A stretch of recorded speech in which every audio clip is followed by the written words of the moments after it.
I call to order the regular meeting of the City of Aransas Pass City Council, July 17, 2023, at 5:30 p.m. Let's all rise for the invocation and pledge of allegiance.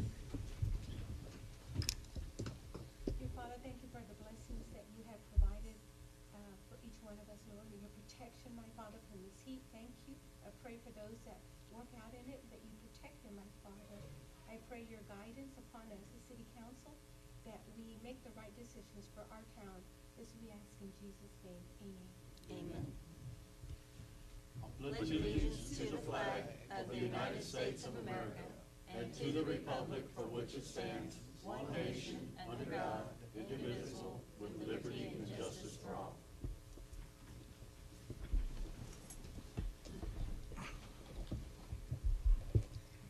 Okay, now we're gonna go to the presentations and proclamations, which is Mr. Gary Edwards and Chandra.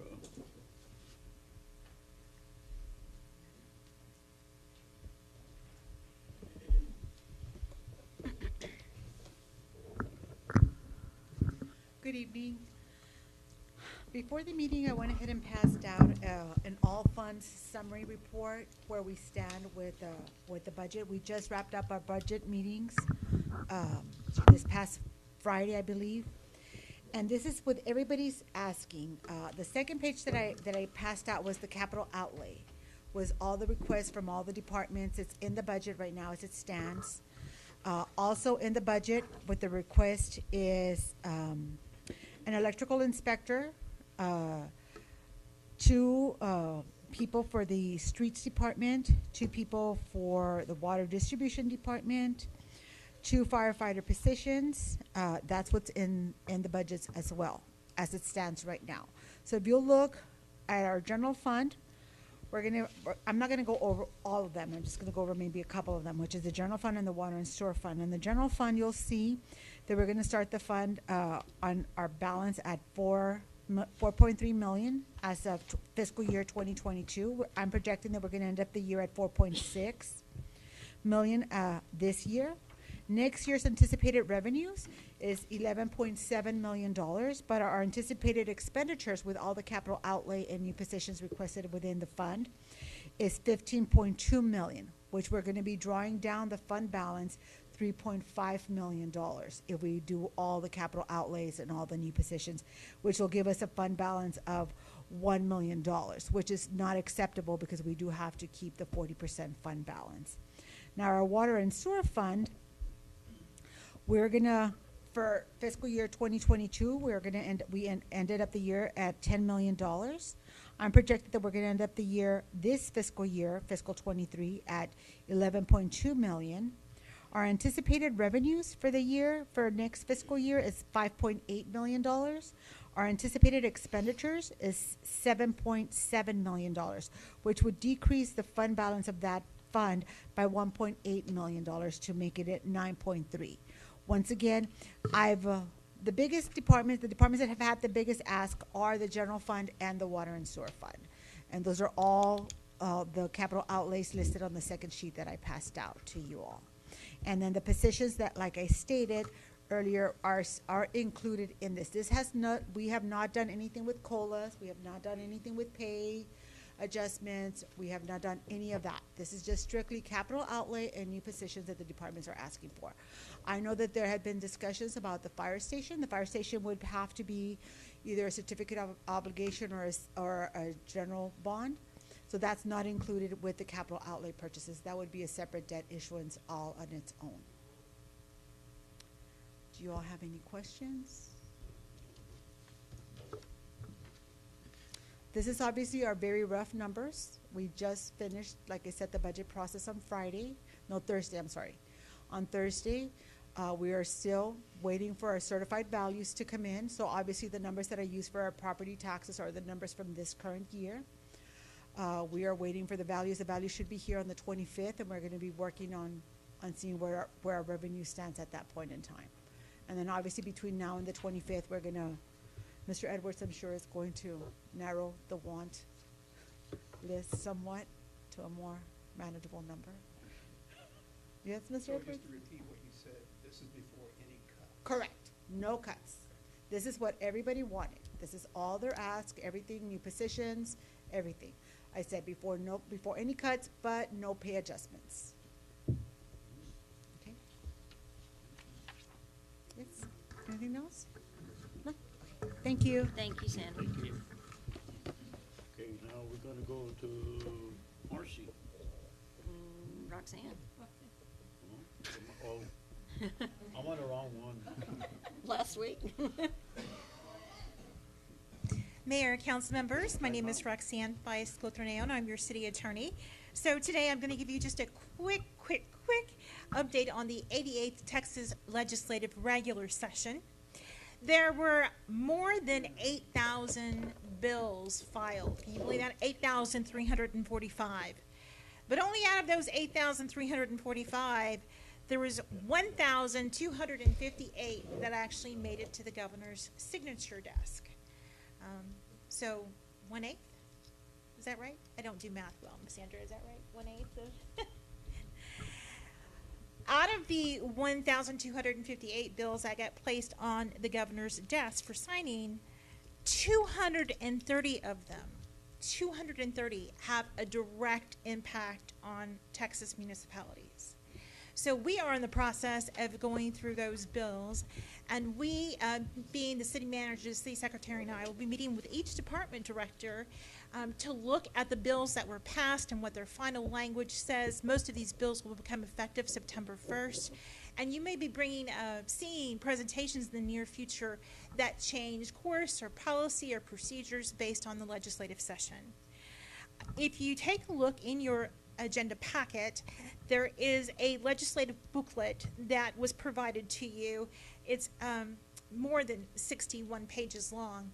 But in that booklet, it's divided into subject matters, and you will see the subject matters that list out the various subjects that were impacting the cities.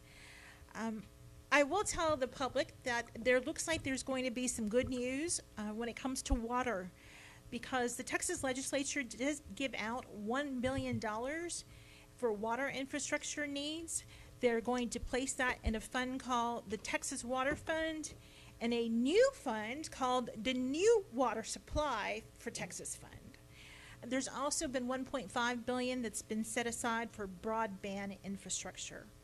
Generally speaking, the House Bill 2127 was the bill that many around the state of Texas have called the Death Star bill. That was the bill that was trying to revoke, limit, remove Home Rule Charter authority. That bill passed successfully. It was debated for hours on end. There were more than 40 amendments that were made to the bill to try to kill it, to allow home rule cities to continue to exist as they exist. But the bill passed, and so there have been some limitations placed on home rule cities, and that's what we are working through. The good news is that there were some bills that were defeated. As you understand, there were bills that were trying to prevent cities from future lobbying, and that bill died. There were bills trying to prohibit cities from regulating short-term rentals. That bill died. There were regulations and bills regarding density and zoning, trying to make cities allow for 25-foot lots throughout their cities and allowing for ADUs throughout their cities. Remember that? Where every single family home is going to be allowed to have an ADU. Very close to passing. The last minute, it died. We do have some bills that were passed. The no sales tax on the feminine hygiene products and maternity products. That bill passed. There's not going to be no sales tax in that. We'll expect, hopefully, to not have that much of a sales tax impact on our city, but there will be some. It was a very active legislative session, and I do believe that there will be future sessions where the Texas legislature continues to dilute municipalities' authority. So I want you to remember and learn as we go through the next few months what the powers of struggles have been, and remember that the storyline is not over. The Texas legislature will meet again in another year and a half, and they will continue to try to pass the very bills that were defeated this past legislative session. Thank you.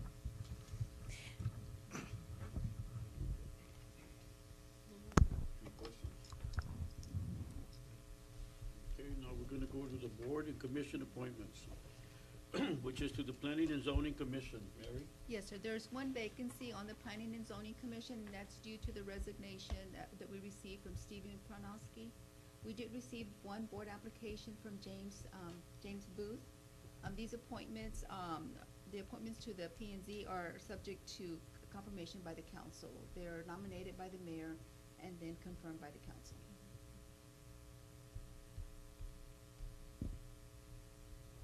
Well, I'll make a motion to appoint, Did you want to submit your nomination, Mayor? Yes, I'll make the nomination for, James James Booth? Booth. I'll make a motion to appoint James Booth to the Planning and Zoning Commission. Second? All in favor? Aye. All opposed? Okay, we're gonna go to, the consent agenda, which is all of the following items in the consent agenda are considered to be routine by the city council and will be enacted with one motion. There will be no separate discussion of this item unless a council member so requests. If discussion is desired, that item will be removed from the consent agenda and will be considered separately. I make a motion to approve the consent agendas for May 15th, May 22nd, May 30th, June 5th, June 16th, and June 19th, 2023. Second? All in favor? Aye. All opposed? Now, we're gonna open up public hearing, and we're gonna go to case number PZ 2307-04. It is the public hearing on an application of a planned development district final plat for Iron Gator Estates Phase 2 by Southern Oaks RV Resort LLC for 67 RV park subdivision lots as depicted in Exhibit 1, 2, and 3 on properties being a final plat of 12.004 acres of land out of lots 5, 6, 7, 8, 9, and 10, Block 6, TP McCampbell subdivision, City of Aransas Pass. Aransas and San Patricio counties are shown on the map recorded in Volume 1, pages 3 through 4, map records of Aransas County, Texas, and Volume 11, pages 21, 22, map records of San Patricio County, Texas, said 12.004 acre tract also being described in a deed recorded in the file number 689301, official public records of San Patricio County, Texas, and file number 368381, official public records of Aransas County, Texas. I've got to get the applicant on the line. He's not present here at the meeting.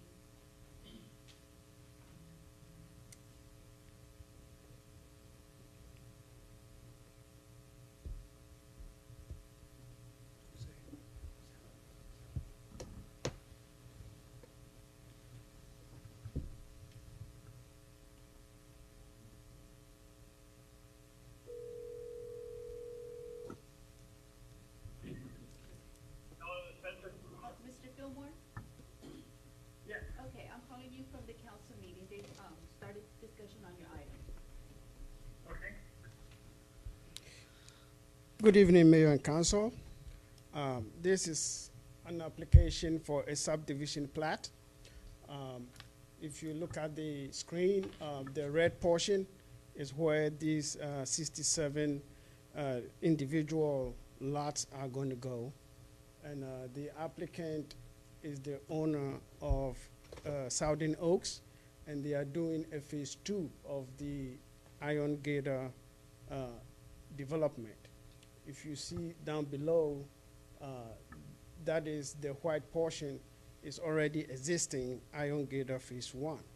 And so they are projecting to do a phase 2, which is going to go to the north facing Resendez over there. The applicant is on the phone, and if you have any questions for him, he will be ready to answer. This case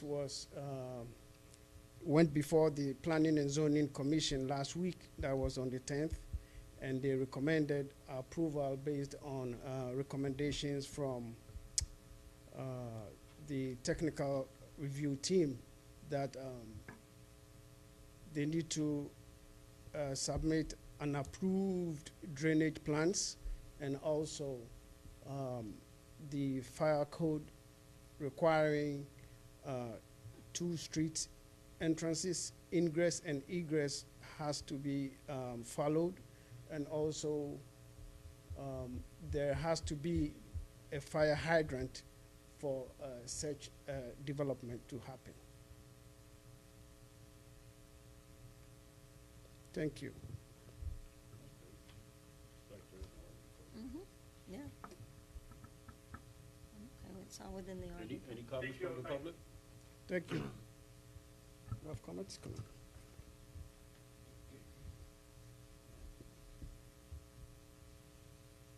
Hello, I'm Santana Villarreal, and I live off Resendez Road. And I know one of the concerns we addressed last week with Mr. Fillmore was the drainage issues, overflow from his property to Resendez Road and to the property, my property, and the neighbors. The continuous overflow when there's a good amount of rain. And I don't know if he's come out with a plan to address that, so it won't be so it doesn't continue once he has the development. And I hope I wonder if Mr. Fillmore can address that, what his plans are to solve that problem so we won't continue getting that overflow to the road, Resendez Road, and to the property right next to it, which consists of my property, my brother Johnny, and another brother that lives next to me. And I just wonder if he has a plan for that. And that was my main concern, and see if he plans to solve that issue. Thank you. Thank you. What kind of sewage system are they having? Is it like an aerobic system? Oh, he's on the phone.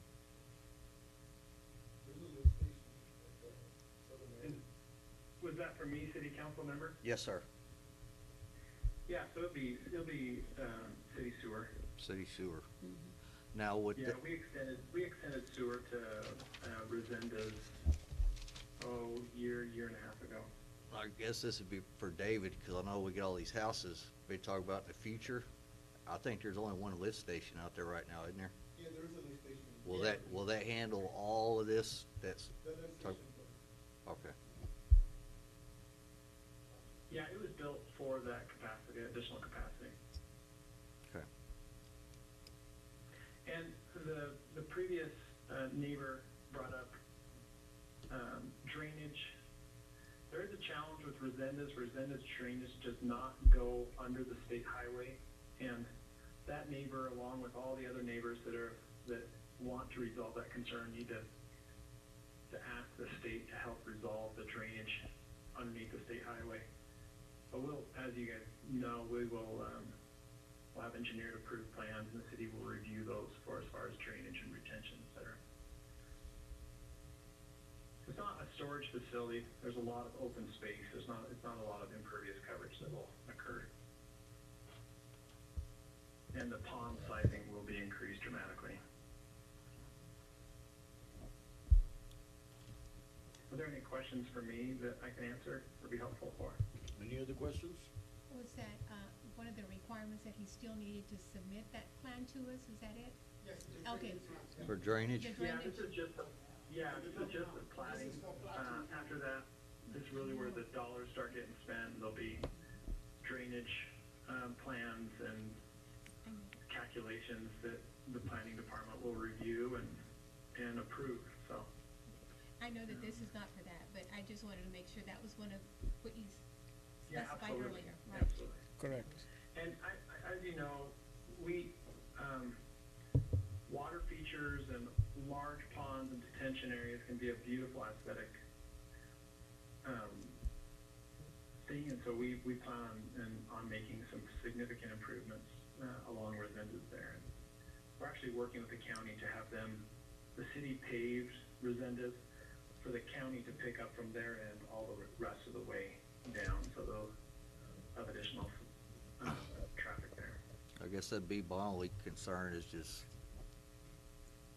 the drainage, so that the affected residents don't have to deal with it. Right.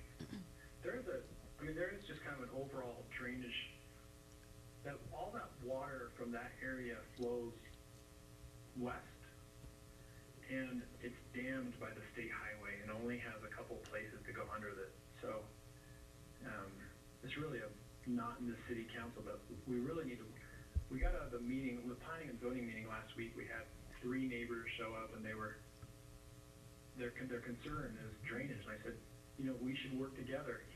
Give me your name and number. And only one of the 3 wanted to give me their name and number. And so, honestly, if the community, all these individuals, if they would raise their, voice, and me not be the only one, then something would get done. But I'm just one guy, and there's one of many owners out there. So, anyways, if we get any help from the city, that would be helpful as well, is to work with the state to get better drainage to that bay west of us.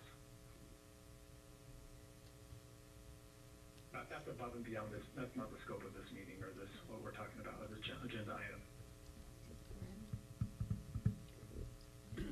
Any other questions? I have a question for him. Can I state it? Sure. Yeah. Come on up here.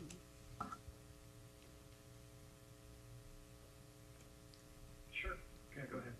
We are on 28 Augusta Circle, and we were told when we bought the property that the pond on each side of us would be extended to be one continual pond. To me, that says that would help drainage considerably. Also, it would make the property more valuable, being waterfront property. Is that still in the plan? Yeah, so that's not the scope of this meeting. And if you have any questions with regards to the scope, things that are above and beyond that, this is not that. This is any issues, any thoughts of what your neighbor pond, you can bring those to me directly. We're very, Okay, I've talked to the managers there. Question because you brought it up in this meeting. Okay, the managers there tell me they don't have any clue what your plans are. Right. That's private property. I don't. The scope of this meeting is not to discuss what we'll be doing with the pond or the expansion of the pond. But to answer your question, what we're doing with private pond is our intent is to make them bigger. Okay, and I can contact you personally? It sounds like you have questions or that's a benefit to you. By all means, reach out to me before or after meetings like this, and I can answer any questions. I will do that. Thank you. Yeah, my pleasure. Anybody else? Well, I declare this public hearing closed, and we're gonna go to consider an act on ordinance approving an application of a planned development district final plat of Iron Gator Estates Phase 2 by Southern Oaks RV Resort LLC for 67 RV Park subdivision lots as depicted in Exhibit 1, 2, and 3 on property being in a final plat of 12.004 acres of land out of lots 5, 6, 7, 8, 9, and 10, Block 6, T.P. McCampbell subdivision, City of Aransas Pass, Aransas and San Patricio counties, as shown on the map recorded in Volume 1, pages 3, 4, map records of Aransas County, Texas, in Volume 11, pages 21, 22, map records of San Patricio County, Texas, set 12.004 acre tracts, also being described in a deed recorded in file number 689301, official public records of San Patricio County, Texas, and file number 368381, official public records of Aransas County, Texas.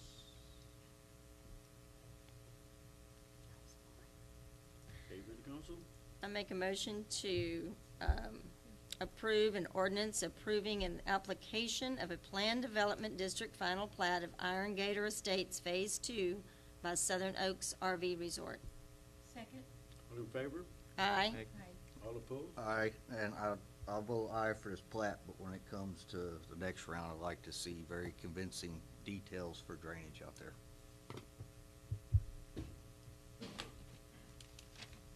Motion carried, right? Yes. Okay, now we're gonna go to consider an act. We're gonna go to consider an act on approving a publicity and tourist agreement between the City of Aransas Pass and the Aransas Pass Chamber of Commerce for a one-year term beginning October 1st, 2023 through September 30th, 2024. Good evening, Mayor and Council. Thank you very much for allowing me the opportunity to present the current marketing plan and the analytics for the year prior to this year. It's always a great opportunity to give you a snapshot of what's going on in our community, what our needs are, and how we're meeting them. I'm going to start out with the brand new website that we just updated. I'm going to give you just a little bit of time to kind of go through some of the slides that we have. We just updated it in November of 2022 based on all our needs and wanting it to look more refreshed and more kind of tourist based. And so we did a complete upgrade on the system.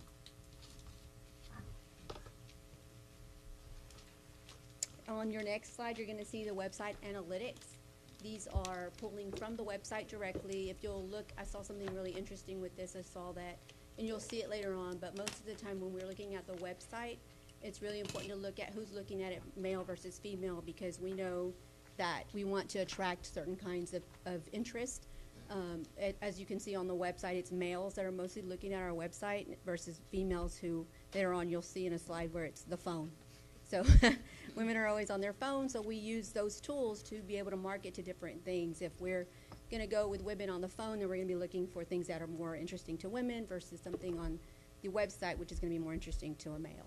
So that's why those things are important to us. These are the top views on our website, and at the bottom you'll see where we were last year and this year. So it looks like Florida kind of dropped off. In New York, we went with Texas, Illinois, Oklahoma, Iowa, and Missouri. So those are our top states right now that are looking at us versus what you saw last year. And these are the top cities in Texas that are looking at us. So now we have Houston and San Antonio neck and neck for 5 and 6. Austin, we are marketing in Dallas more now, so that kind of shows a little bit of that. Corpus Christi is always big for us. I don't know why Corpus loves us. I guess they get tired of being in Corpus, so they come to Aransas, which is fine with us. But that's what you see there for the website. And then this is what they're looking for. There's no denying Shrimpery is the main reason people come here for events, but we did see a lot of people looking at our events page. They want things to do in Aransas Pass. That's why they're coming to Aransas Pass. We need to get them to stay here. People come down to the coast. If we can get more things for them to do here event-wise, they're going to stay here in our town. So we really need to be looking at that as a way to sit down and do some kind of workshop on what we can do to bring people to our community. Maybe it's a pavilion, at Calm Brown Harbor. Maybe it's a community pavilion at Shrimpery Grounds, but we need to be looking at things where we have more community events, festivals, to keep people here in our area. These are the things that they're looking for in terms of the visitor center, special events. Again, always special events, water, recreation, outdoor activities, and things to do. Those are the top 3. They come in no matter where we're looking. Those are the top 3 things that are coming in on our website and in the visitor center. And this is another source that we use to promote the city of Aransas Pass. It's called Go Texas. These are the top requested countries, which United Kingdom and Australia are on there. But the top requested states are Texas, Illinois, Oklahoma, Florida, Ohio, and Michigan. We've had a total of 1,837 requests from them for visitor information through there. And then I think this is your monthly sales tax. So Sandra helps us with this. She gives us this. This is a good indication of where we are with our sales tax and what's coming into our community. If you can see the green line, it looks like we kind of declined a little bit in April. You'll see those trends also in another slide where we start talking about the tracking for our highways, where it's specifically the TxDOT highway in front of the Chamber of Commerce that goes to the ferry. You're going to see it drop a little bit in April too, but then you'll see it start coming back up. We have the numbers right now in the sales tax through April, but in the traffic counts for the ferry, we see them all the way through the end of June, so they're very current. This is what you're seeing now. We get them at the very first day of the month. So you already see, I tried to put it in all the way up to June when I turned this in at the beginning of July. So you see them start trending right back up for the 222,602 people that passed in front of the Chamber of Commerce Visitor Center on that highway, just in June alone. So you see how many people are coming here. We really need to try to get them to stay here. That's a whole lot of people that are driving in our community, and they're not all staying here. And then this is kind of a breakdown. We did this last year, and these are the 2 events that we know we monitor, so we can kind of tell you what, we know there's other events in the community, but this is what we track. The Destination Aransas Pass has Party Gras. We know we had about 3,000 people there last year, and last year's Hotties on the Harbor had 307 people from out of town that we know went to that private event. The average spending is, on a budget, is $79 a person, all the way up to a luxury spender, which is not me, for $497. We estimated that for one event, we took that and we divided it up by 3. It came out to $258. So one event with 375 people could bring you up to $96,000. And I have another slide because I wanted to be more conservative with that, because that's, to me, seems like a lot of money. So I did it on the low end for the budget of $79, and that's still $29,000 just for one single small event in our city. So that makes a huge difference in our sales tax, and that's just the sales tax, not the hot funds. And these are some of the billboards that we're doing. We are adding 2 more billboards in the next marketing plan. We're going to do a second one on a major highway in Houston and another one in San Antonio. And those 2 markets are extremely expensive. A Houston 4-week card in the summer will cost us about $9,000 for 4 weeks. So we have to be real specific about what we're trying to market, when we're trying to market it, depending on how many cars are going through the traffic counts at that time. These are some of our trade shows. We did pick up the Beaumont show this year. It was not as good as some of the other ones that we do. We're probably going to go back into the Houston market. Dallas is always good. It's an international show, so we really like that show too. This is one of our TV spectrum. This is San Antonio, Austin area. This is January through December of 2022. It's our campaign, our top programs are out on one side. You'll see the 14 zones that we're in, and we're on 27 networks. And this is our streaming. So you'll see all the channels that we're on our streaming on one side. You'll see all the ways that they use it on the other, where you see Roku, Apple, and then it gives you the booked impressions that we booked with them for the streaming, and the delivered impressions were 431,000, and 98% were completely looked through. So they have percentages where you open the video and you either see it all the way through, or some people just kind of click off of it and they don't watch it all the way through. 98% of the people that look at our commercial go through it the whole way through. And this is just how they view them, what days are better than others, and the times and what times are better than others. And then this is our streaming campaign. This is streaming March through December of 2023. It says Spectrum News. Spectrum News is, I think it's Spectrum 1. It's a weather one. We use that one a lot. We get tons of bonuses just for going to Spectrum 1 weather. So this is the zone we're in there.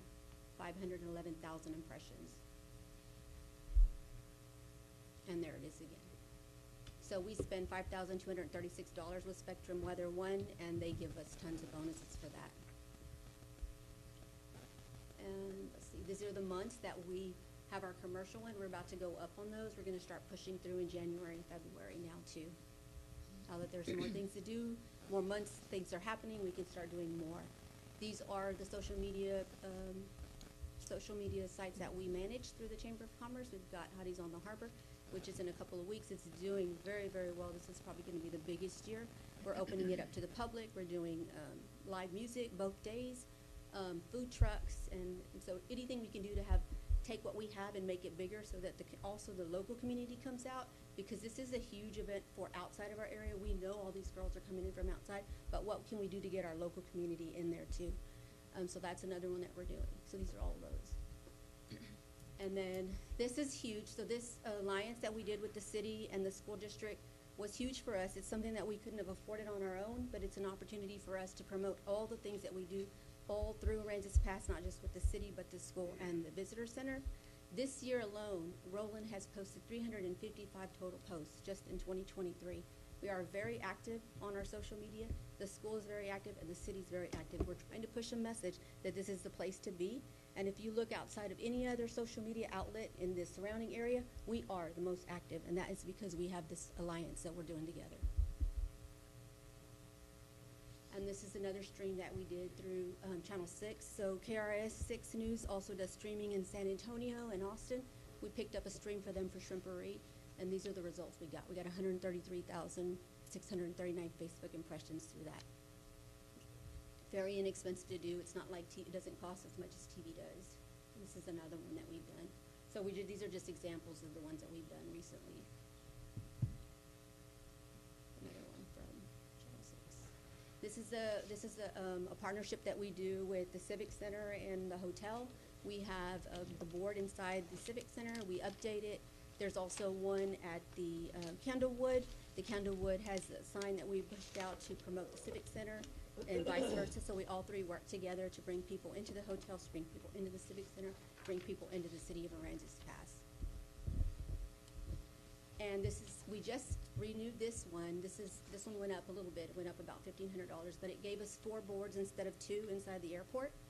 So now we can switch these out. So if there's something else going on that we want to push out, we can rotate these boards out. We can redesign them. We just send them in and they push them out to everybody. They are in baggage claim. So anybody who's waiting on their baggage is going to see our visitor center stuff, anything to promote Aransas Pass. There are 320,000 people in Corpus Christi. The region has 10 million visitors every year. This is a great place for us to be. We have tons of travelers that are coming into the area through that airport, and we're trying to capture them while they're sitting there waiting for their baggage.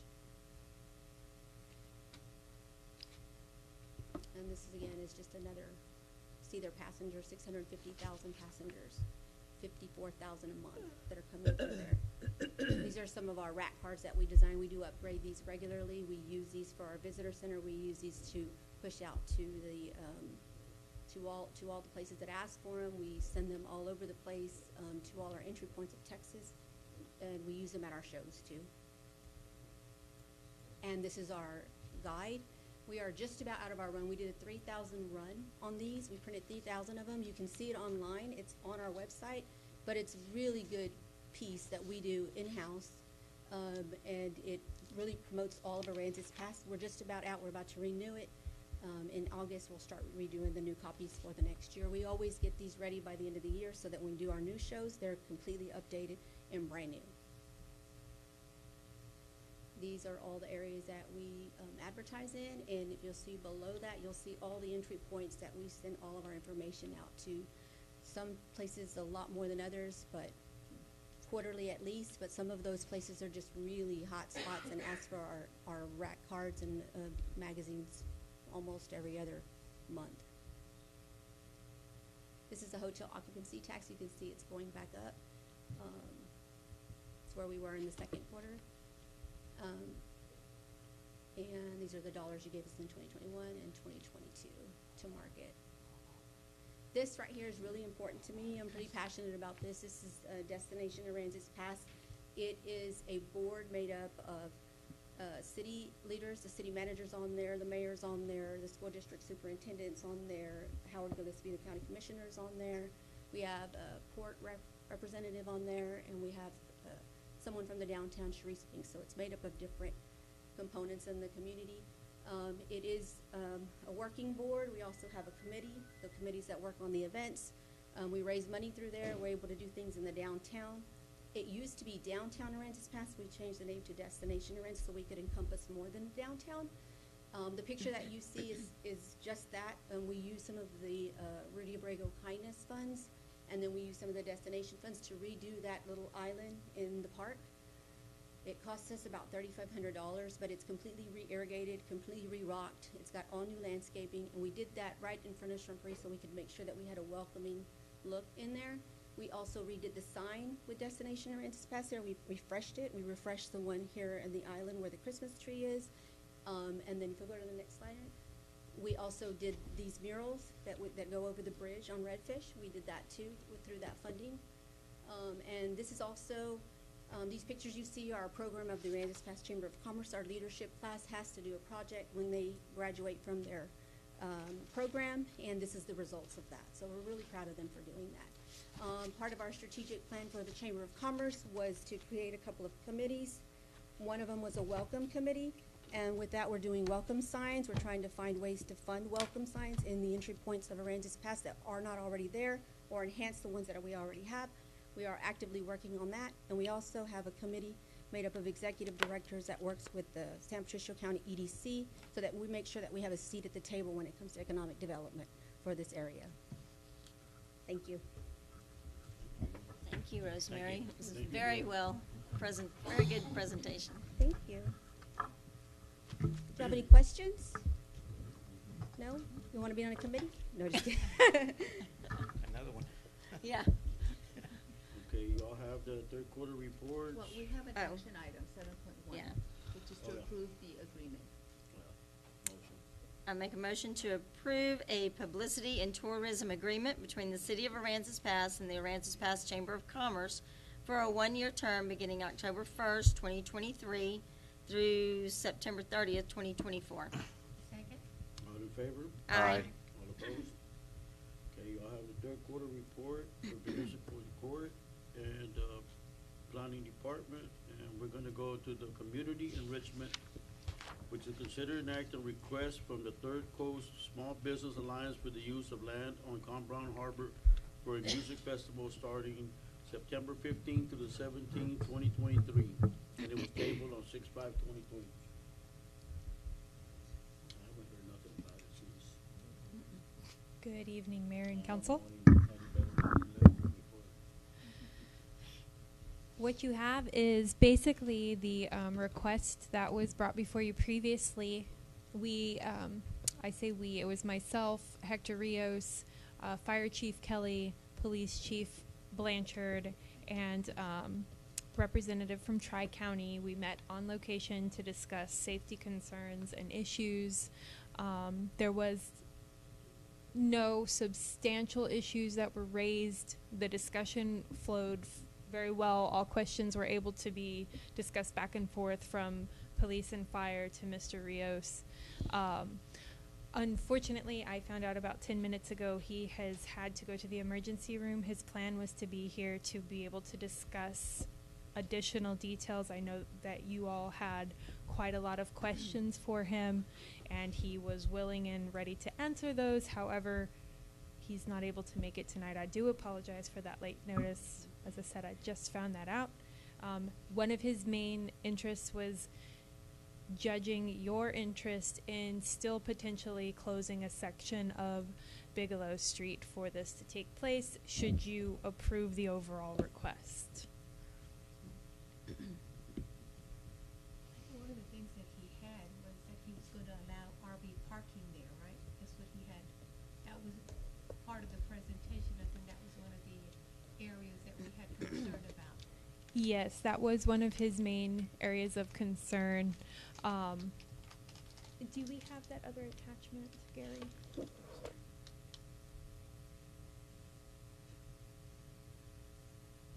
I think it's that second one. Yes, this is his most updated request. He's still seeking your approval for the self-contained RVs.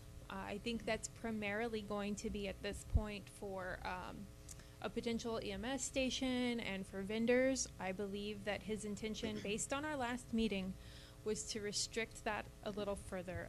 Initially, he was talking about inviting all guests to bring RVs or travel in RVs, and I believe he was wanting to contain that a little smaller. Fees gathered, which I apologize again. I would have loved to have him here to help with some of these questions. We do have an ordinance that prohibits RV parks at Con Brown Harbor, so I'm obviously that's why he's coming to the council, so we can approve otherwise. Yes. I'm still against the RVs there. I think there's plenty of room, looking at the map, for vendors and food trucks at the top of the parking lot.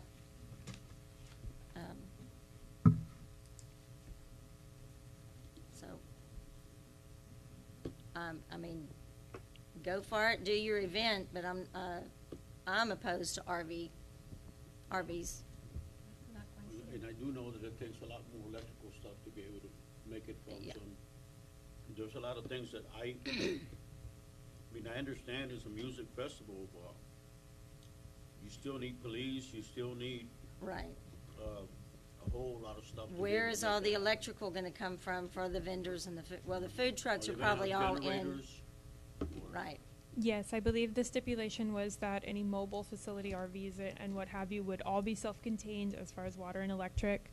The entertainers would only be at the stages there at Dorado's and Chandler's. So they wouldn't really require anything excess to that. To my understanding, they were gonna limit alcohol to those bars, so they would be abiding by those TABC parameters. He did speak with Blanchard. I believe Blanchard was sending him over some rates for the security for that. And they were looking at what Blanchard would basically dictate as to the size of the event and how many officers to accommodate that safely. So that was where they left off on that. Well, the stage is at Chandler's. Yeah. Yes. It's already there Yeah. at Dorado's. Yeah, he's already got it there. It's already ready to go. The stage is already there, Yeah. but that's at Chandler's, at Dorado's. So, I mean, he wants vendors, does he, I think there's room at the top of the parking lot for all of the food trucks and the vendors. That's my opinion. I don't think he needs the space for the RVs. So, do we want to table it till he gets here, or do we want to go ahead and? I think we should. Table it and keep Till he's talking here. about it. Okay. The question that I have is as far as the cleanup. What are his plans for cleaning up? He was going to staff that if it wasn't within the business, he's coming on behalf of the Business Alliance, that if they weren't able to foster enough volunteer hands or workers, basically, then he would be paying for a custodial to go through. And they would, of course, be looking at bringing in porta potties to facilitate the increase of people in the area. Do we have that in writing from him? I do not. This is all I have in writing from him. Yeah, I'm just kind of wondering, Yeah, understandable, just to very. be on the safe side. Yes, ma'am. Well, we still don't have enough information, so we'll table it. No. That's true. You want to make a motion to table it? Yes. I make a motion to table, the request from Third Coast Small Business Alliance for use of land on Con Brown Harbor for a music festival, September 15th through 17th. Second. All in favor? Aye. All opposed? Okay, Thank I've got the third quarter for community enrichment. Now we're gonna go into development services, which is consider an act and approving a contract with Progressive Structures for the Little League concession stand in the amount of, oh my lord, $958,000. Oh my gosh. Good evening, Mayor and What is it Council. gonna be made out of gold? Yeah. Any gold anywhere on it?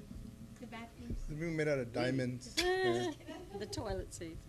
We upgraded to diamonds, not gold.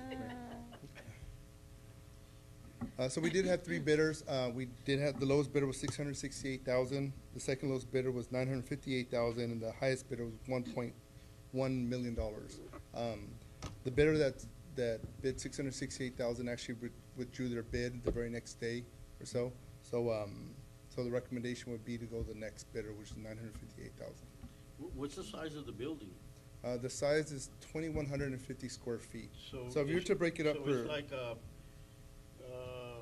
1,300, $1,500, $2,000 a square foot? so the lowest bidder would have been $310 a square foot. The bidder that's being recommended right now, it's $445 a square foot, and the highest bidder is $545 a square foot.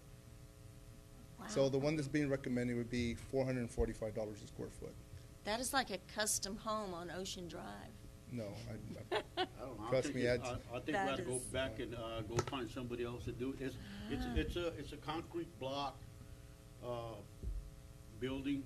We've been waiting for so long. I personally can't see spending $900,000 on a concession stand, which has no insulation, very little electrical, concrete block, maybe the garage doors to open up the windows and stuff. The restrooms, I can't see spending that much money on a building like that. But it's up to y'all.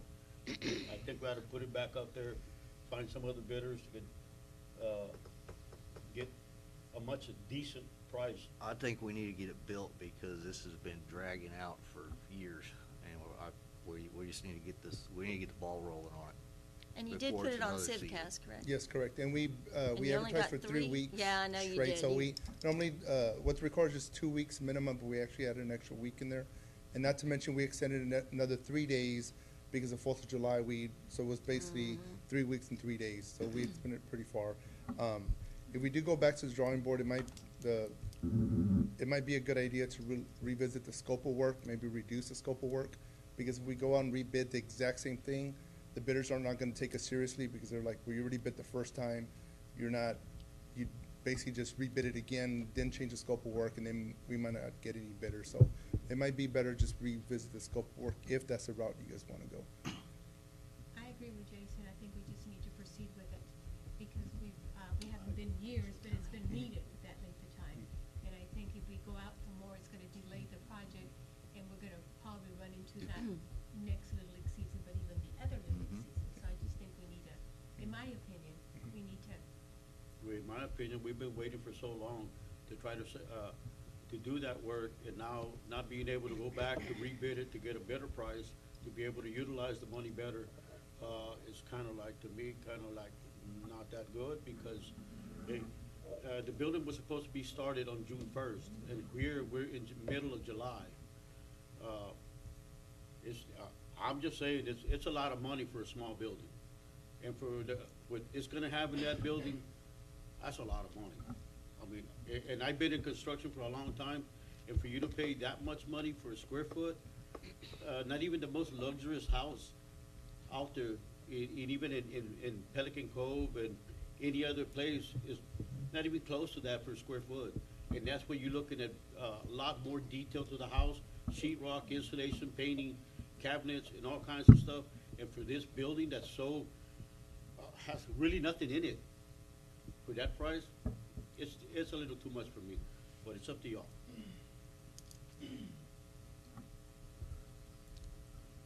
I move to approve a contract with Progressive Structures for a Little League concession stand in the amount of $958,000. I second. All in favor? Aye. Aye. I think it's ridiculously high myself, but It's extremely high.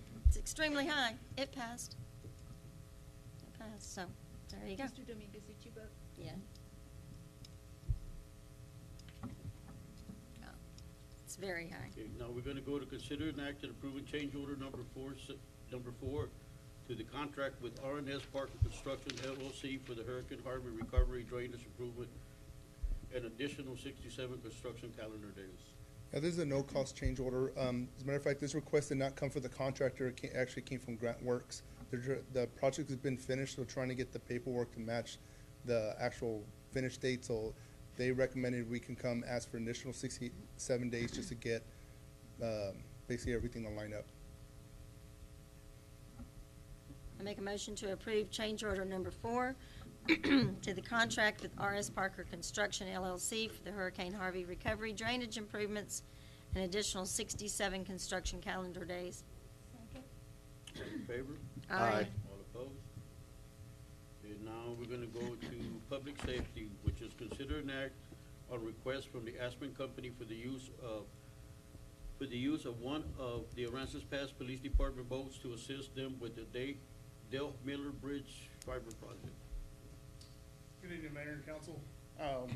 So this Aspen Company approached us. Y'all have seen them around. They've been doing business with the fiber optics for a couple of years now. If y'all remember, about a year and a half ago, there was a sailboat that was cruising through underneath the Dale Miller Bridge and decided to take out some of the fiber optic and knocking out fiber optic to the island. Well, this is a project to repair that long-term, not just have it zip tied up against the bridge. So basically the details of this work is they're going to have to cross the channel, and per OSHA guidelines, for them to have workers at height across the channel over an open waterway, they have to have certain safety precautions in place, that being a boat equipped with first responders. In the event that someone would go overboard, the equipment that they're wearing, harnesses, stuff like that, they would sink pretty quick. And if it was to take us our normal response time of being able to get on a boat and get out there, we wouldn't have a viability of reviving that person. So this is for them to comply with OSHA guidelines. Some of the things on here, it's expected to take about 2 to 3 days. This would be if there were something to excuse me, I can't speak right now. If there were to be an incident that took place, we would already be responsible for that response anyway. So this is a way for us to be out there and recoup the cost of what it would cost to run the boat. So us having to be out there, regardless if an incident occurred, this way we're getting paid for it and it goes into the general fund. We came up with the dollar amount for the operation of the vessel being $25.16 an hour. And if you look down there, right above where it says the hourly cost, it gives you kind of a breakdown of exactly how we calculated that cost. That comes with 100-hour maintenance that's required on the vessel, along with just normal wear and tear and the price of fuel.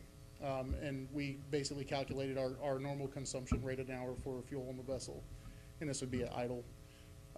They are going to pay the cost for 2 rescuers to be on board the vessel. That would probably be myself and another individual from the Marine Division. They are going to pay us for our time on that vessel, and they're going to pay the time for the vessel. So basically, we're going forward with this, basically getting y'all to approve us using the vessel during this operation. You said for about 2 or 3 days, is that? Yes, ma'am. That's their projected time. Okay. I make a motion to approve a request from the Aspen Company for use of one of the Aransas Pass Police Department boats to assist them with the Dale Miller Bridge fiber project. Second. All in favor? Aye. All opposed? Now we're gonna go to city council or staff announcements. Gary? Do we have additional items Yeah, there? presentation on the LESO. Is there something above Oh, that? yeah. The presentation on LESO, LESO, whatever. Hi, Mayor and Council. So it's the LESO program. It's formerly known as the 1033 program. Basically, this is where local departments get assets, military surplus items. There was recently a change by executive order by President Biden, basically in the information that we need to provide to council. So this is just providing the information to y'all as far as the items that we have that are federal surplus items.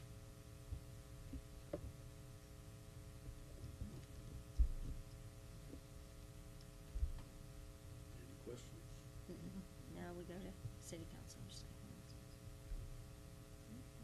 Good? Yeah, we're good. Okay. Okay, now we're gonna go to the workshop meeting Thursday, July 27th. It's fairly cut and dry, Mayor and Council. The first 2 items are budget related, and then we have your old friend, the number 3 and 4, existing warehouse storage units at main entrances and residential homes at main entrances. As usual, these are the items as of this moment, and that could change, we could add to or take away. Okay, now we're gonna go to citizen comments. Citizen comments are intended for the matter that are not scheduled on the agenda. Please limit your comments to 3 minutes and state your name and address for the record. Be advised that Texas Open Meeting Act prohibits the city council from responding and discussing your comments. The law authorizes the following: make a statement of factual information, recite existing policy, advise that this subject may be placed on the agenda for a subsequent meeting.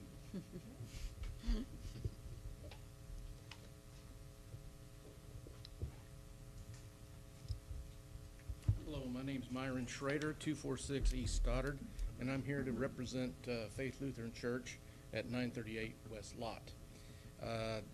Came before y'all here about 2 months ago, a month ago, at the budget hearing, and asked for money for the drainage problem that we were having.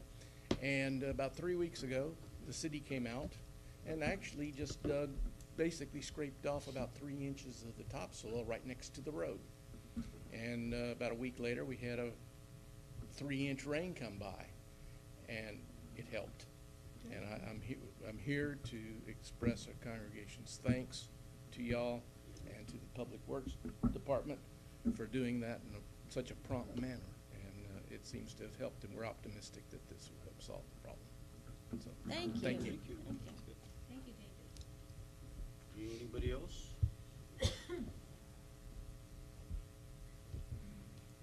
Okay, now we're gonna go into executive session.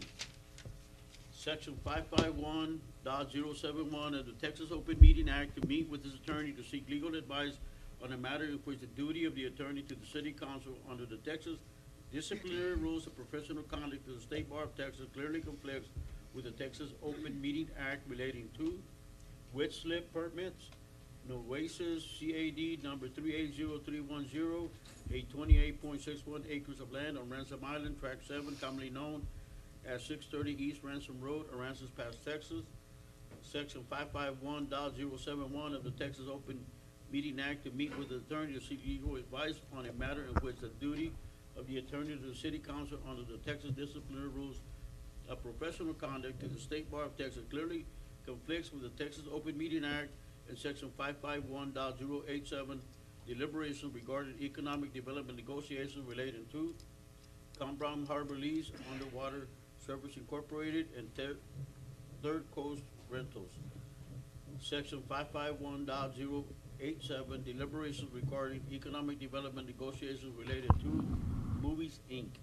And Mayor, it is council, for the record, the executive session regarding Third Coast Rentals is being postponed, so it would not be discussed in the executive session. and it's 6:31. Okay.